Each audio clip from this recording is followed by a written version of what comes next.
Thanks for joining us, and here are some of the stories we're filing at this time. I am Frank Komalape. Now, Nigeria has redeemed a $300 million diaspora bond, which matured on June 27, 2022, according to the Debt Management Office. In a statement published on its website, the DMO said that the bond was issued on June 27, 2022 for a tenure of 5 years in the international capital market. It added that the proceeds from the bond were partly used to finance the deficit in the 2017 Appropriation Act. The DMO assured bond investors of Nigeria's commitment to honoring its debt obligation, urging the Nigerian diaspora to invest more in the country. The assessment read, in part, quote, Nigeria has again demonstrated its commitment to honoring its debt obligations as at when due by the redemption of the $300 million diaspora bond, which matured June 27, 2022. The diaspora bond was issued on June 27, 2017 for a tenure of 5 years in the international capital market, and the proceeds were used to partly finance the deficit in the 2017 Appropriation Act. Away from there now, the House of Representatives has begun the process of pulling out the National Assembly from the contributory pension scheme under the administration of the National Pension Commission. The House is to create a separate body to administer matters relating to pensions for workers in the Federal Parliament. At the plenary on Thursday, the House considered and adopted the report of its Committee on National Planning and Economic Development on the legislation titled A Bill for an Act to amend the Pension Reform Act 2014 to exempt the National Assembly service from the contributory pension scheme and establish the National Assembly Service Pension Board.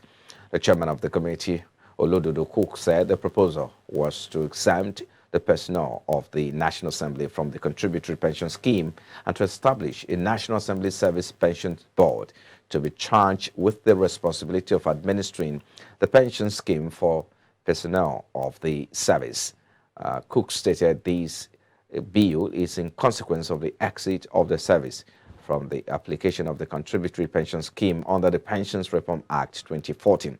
The bill seeks to amend Section 5, subsection 1A of the Act by inserting the words, the National Assembly Service.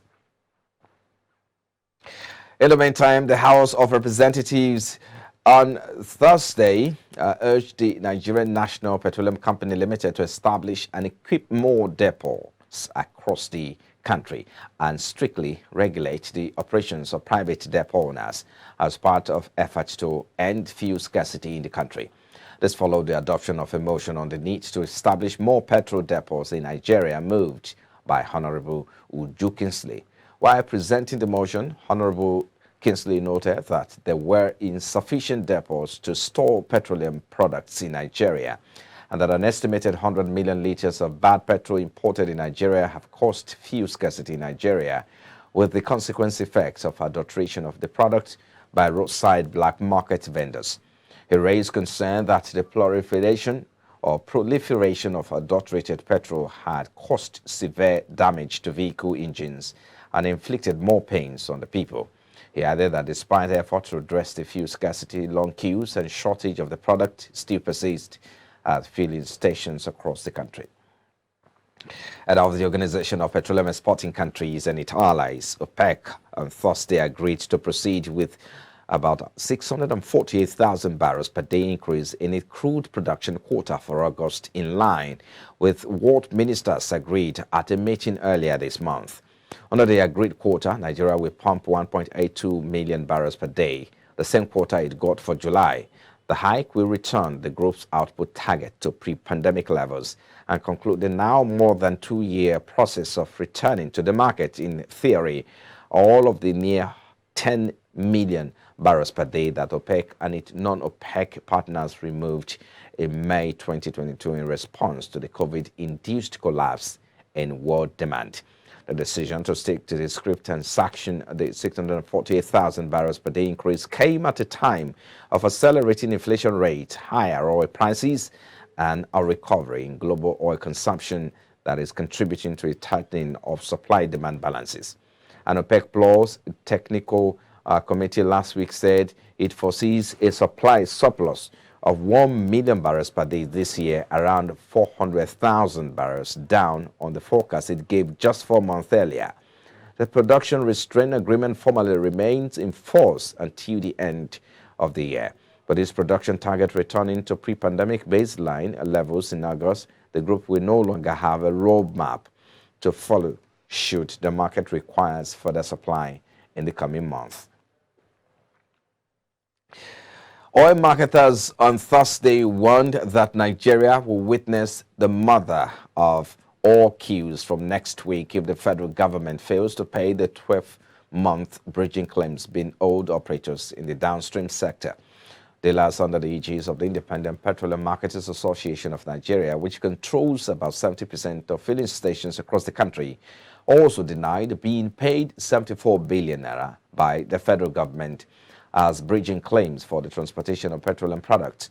On Wednesday, the federal government, through its Nigeria Midstream and Downstream Petroleum Regulatory Authority, said it pays 74 billion naira as bridging claims to oil marketers for the transportation of petroleum products across the country in 7 months. It disclosed these while reacting to allegations made by Ipman Suleja branch that the scarcity of petroleum products in Nigeria was due to the non-payment of bridging claims. Meanwhile, the National President, Natural Oil and Gas Suppliers Association, Bennett Correa, explained that marketers were paid bridging claims because of the long distances which their trucks transport product across, but noted that current high cost of diesel had made things tough. And now, the Agricultural Credit Guarantee Scheme Fund, which is managed by the Central Bank of Nigeria, has guaranteed loans for farmers across the country.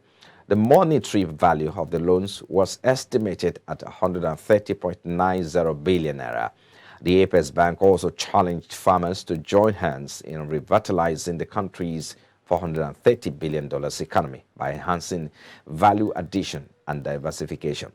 These were the highlight of the National Award ceremony for the 2021 Best Farmer of the Year Award under the Agricultural Credit Guarantee Scheme Fund held on Thursday in Abuja.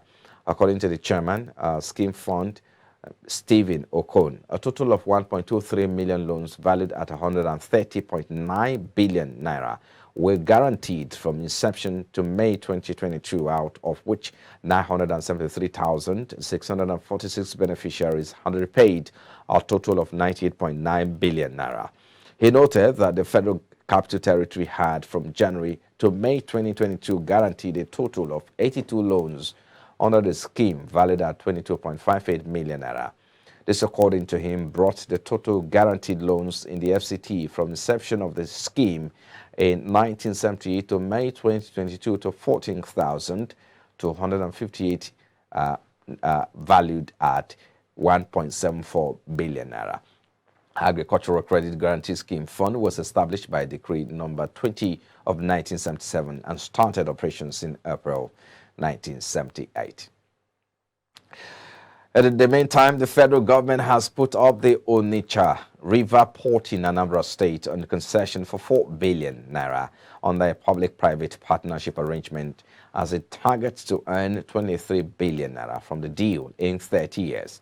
On Thursday, concessionaire Universal Elysium Consortium was announced as the preferred bidder for the port after an open bid process. The concession process was midwifed by the Infrastructure Concession Regulatory Commission as a concession agreement was signed at the headquarters of the Federal Ministry of Transportation in Abuja.